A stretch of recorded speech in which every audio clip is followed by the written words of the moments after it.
नमस्कार मंडळी. देवापुढे चिमूटभर साखर ठेवल्याने अनेक फायदे आहेत. यात देवाप्रती कृतज्ञता व्यक्त होते, तसेच शुभ कार्यामध्ये साखरेचा वापर केल्याने सर्व गोष्टी सुखकर होतात असे मानले जाते. ही एक पारंपरिक श्रद्धा आहे, ज्यानुसार चिमूटभर साखर ठेवल्याने घरात सुख, समृद्धी आणि आनंद येतो. घरात सकारात्मक ऊर्जा आणि समृद्धी येण्यासाठी देवापुढे चिमूटभर साखर ठेवण्याची प्रथा आहे. कोणत्याही शुभ कार्याची सुरुवात करताना साखर वाटली जाते, कारण ती गोडवा आणि आनंद दर्शवते. आपल्या आधी भगवंताने जेवावी या भावनेने आपण देवाला नैवेद्य दाखवतो. तो नैवेद्य दाखवताना काही सकारात्मकता, सुख, समृद्धी आणि सौभाग्य यासाठी लोक देवाची उपासना करतात. पण आपल्याकडून या सर्व गोष्टी विधिवतपणे केल्या जात नाहीत आणि आपल्याकडून चुका होत असतात. नकळतपणे आपल्याकडून झालेल्या या चुकांमुळे कुठेतरी आपल्या घराला दोष लागतो आणि त्यामुळे आपल्याला संकटांचा सामना करावा लागतो. भगवंताच्या प्राप्तीसाठी भक्ती मार्गाचा नियम आहे. भक्ती मार्गाने अल्पावधीतच ईश्वर प्राप्ती होऊ शकते. देवाची आराधना केल्याने इच्छित फळाची प्राप्ती होते. यासोबतच घरामध्ये सुख, समृद्धी येते. म्हणूनच उपासक म्हणून आपल्या देवतेची भक्ती भावाने पूजा करतात. या नियमांचे पालन केल्याने साधकावर भगवंताचा आशीर्वाद कायम राहतो. त्यांच्या कृपेने साधकाच्या जीवनात केवळ शुभ आणि शुभ गोष्टी घडतात. देवांना नैवेद्य कसा दाखवावा? देवांना नैवेद्य दाखवल्यानंतर त्या नैवेद्याचा एक अतिशय चांगला उपाय आज आपण पाहणार आहोत.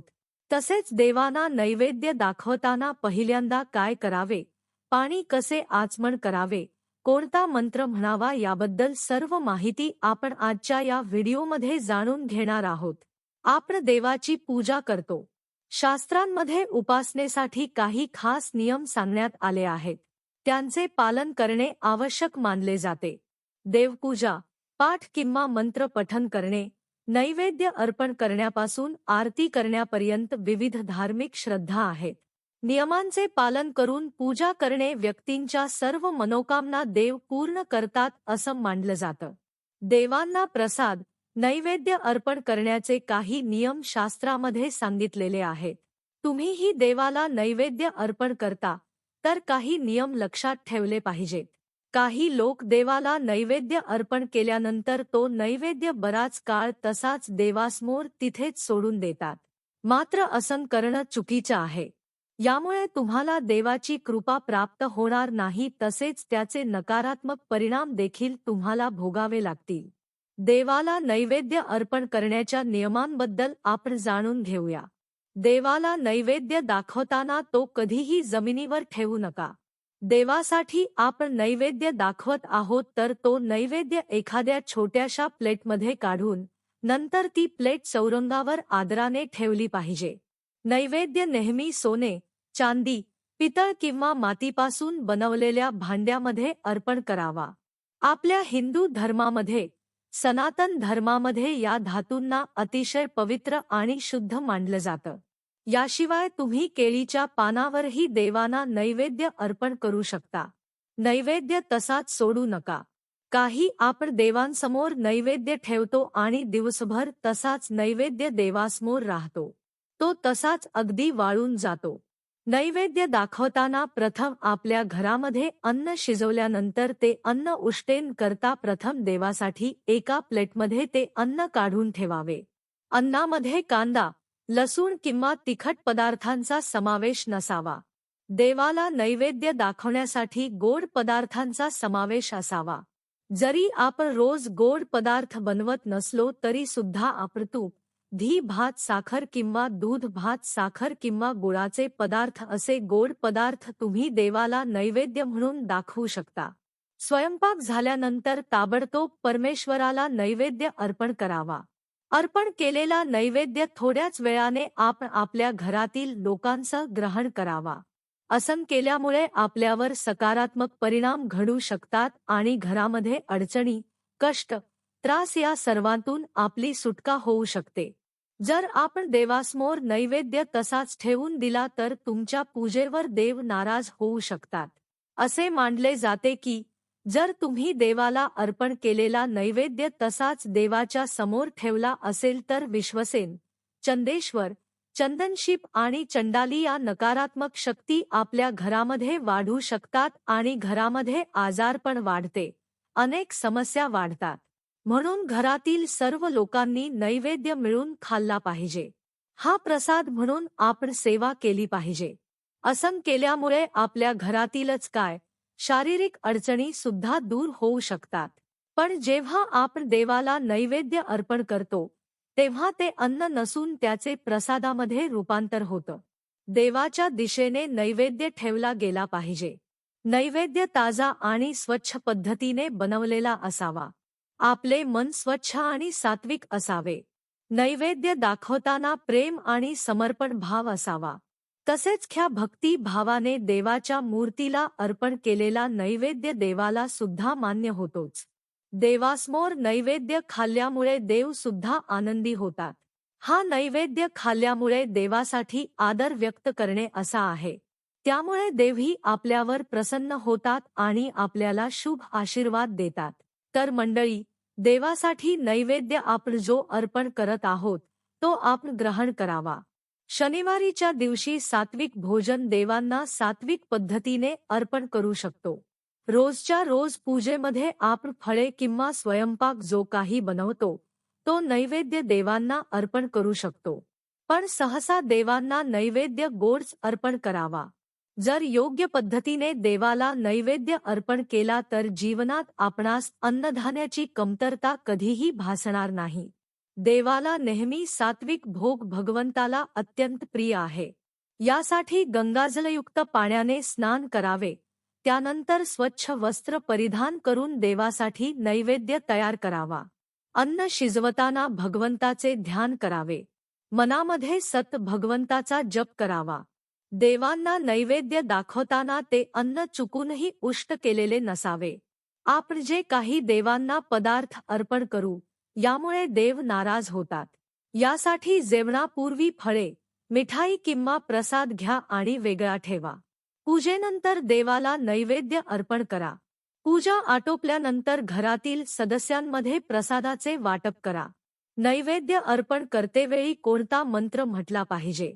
तर मंडळी, देव भक्तीचा भुकेला आहे, नैवेद्याचा नाही.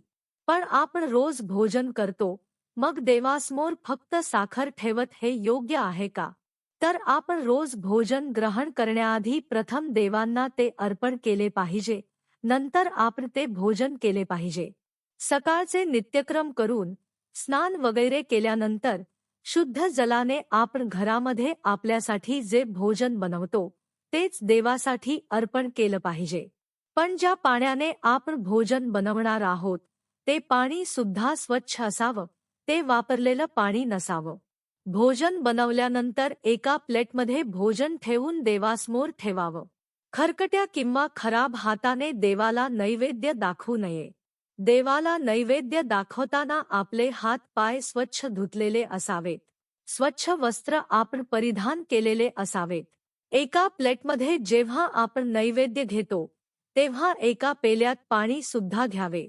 नंतर डाव्या हाताने उजव्या हातात पाणी घेऊन प्राणाय स्वाहा, अपानाय स्वाहा, व्यानाय स्वाहा, उदानाय स्वाहा, समानाय स्वाहा हा मंत्र म्हणून नैवेद्य दाखवावा.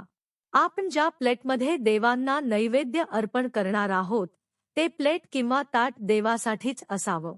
त्या ताटामध्ये आपण कधीही भोजन केलेलं नसावं, याची काळजी अवश्य घेतली पाहिजे. देवासमोर साखर ठेवणे म्हणजे नैवेद्य अर्पण केला असा अर्थ होत नाही.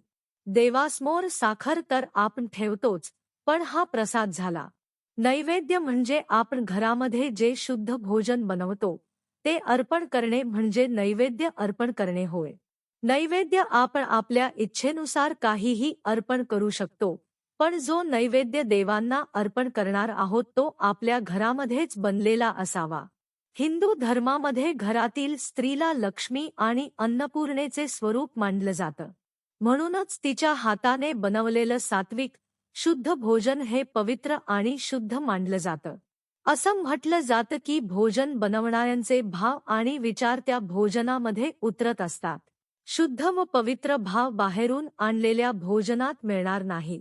म्हणूनच शक्यतो भोजन घरात बनवलेलं असावं. देवांना नैवेद्य अर्पण करण्याचे नियम तर मंडळी, आपण नैवेद्य अर्पण करतेवेळी 2 मिनिटे डोळे बंद करून देवासमोर हात जोडून देवांना म्हणायचे आहे की, देवा, यथाशक्ती, यथाभक्ती, मनोभावे आपणास मी नैवेद्य अर्पण करत आहे. याचा तुम्ही स्वीकार करावा. देवांना अर्पण केलेल्या नैवेद्याचा नंतर काय करावे? आपण देवांना नैवेद्य अर्पण केलेला असतो, तेव्हा तो कुटुंबातील सर्व लोकांनी मिळून प्रसाद म्हणून तो नैवेद्य ग्रहण करावा. देवांना नैवेद्य अर्पण केल्यानंतर त्याच्या एका बाजूला एक पाण्याचा तांब्या भरून ठेवावा. त्या तांब्यावर एक छोटीशी प्लेट किंवा एक वाटी झाकून ठेवावी. त्यामध्ये कचरा पडणार नाही याची काळजी घ्यावी. हे पाणी देवाची शक्ती ग्रहण करते व ते पाणी अमृत समान होत असते. ते पाणी पूजा झाल्यानंतर फेकू नका. ते पाणी आपण स्वयंपाक बनवताना त्यामध्ये उपयोग करा. देवांची पवित्र ऊर्जा त्या पाण्यामध्ये उतरते आणि ते पाणी खूप पवित्र बनतं. अशा पाण्याला आपण स्वयंपाकामध्ये वापरू शकतो. यामुळे आपले अनेक प्रकारचे रोग आणि दोष नष्ट होतात. सरते शेवटी देवाला आवाहन करून म्हणावे, तुझ्या ठिकाणी माझी भक्ती अचल असू दे. ही लोकांची कामना पूर्ण होऊन परलोकी उत्तम गती मिळू दे. तुझ्या कृपा आशीर्वादाने नैवेद्यार्थी वाढलेल्या अन्नात प्रसादत्व उतरू दे आणि अन्न भक्षण केल्यावर आम्हाला चांगल्या कर्माची प्रेरणा सदैव मिळू दे. असा असतो नैवेद्य विधी. हे सर्व करताना जरी वेळ लागत असला तरी नैवेद्य दाखवताना अवघ्या काही क्षणांचा अवधी लागतो. कारण रोज हे केल्यामुळे आपल्याला आपोआप या गोष्टींची सवय लागते. त्यामुळे यासाठी वेळ जरूर काढावा. देवांशी क्षणभर संवाद साधावा. आपले आप्त व नातलगांना आपण जसा प्रेमाने आग्रह करतो तसा देवांना करावा. आणि त्यांच्या आशीर्वादाने आपल्याला सुग्रास भोजन मिळत आहे याबद्दल देवाकडे मनापासून आभार मानावे. आपल्याप्रमाणे प्रत्येक जीवाला 2 वेळचे पोटभर जेवण रोज मिळो अशी प्रार्थना करावी आणि मग तो प्रसाद ग्रहण करावा. आपण जे खातो ते देवाच्या कृपेने, म्हणून पहिला घास त्याला. आणि प्रेम, समर्पण वृत्ती नैवेद्य विधीत आवश्यक असते. मग बघा देव जेवायला येतो की नाही. कोण कहते है भगवान खाते नाही, तुम शबरी के जैसे खिलाते नाही. अच्युतम केशवम कृष्ण दामोदरम राम नारायण जानकी वल्लभम. तर आपण नैवेद्य कसा अर्पण करायचा याच्यावर सविस्तर माहिती पाहिलेली आहे. हा महत्त्वपूर्ण व्हिडिओ तुम्हाला आवडला असेल, व्हिडिओतील माहिती उपयुक्त वाटली असेल तर व्हिडिओला एक लाईक नक्की करा आणि चॅनेलला सबस्क्राईब करून आम्हाला प्रोत्साहित करा. तसेच आपण सर्वांनी हा व्हिडिओ संपूर्ण पाहिल्याबद्दल आपणा सर्वांचे मनःपूर्वक आभार.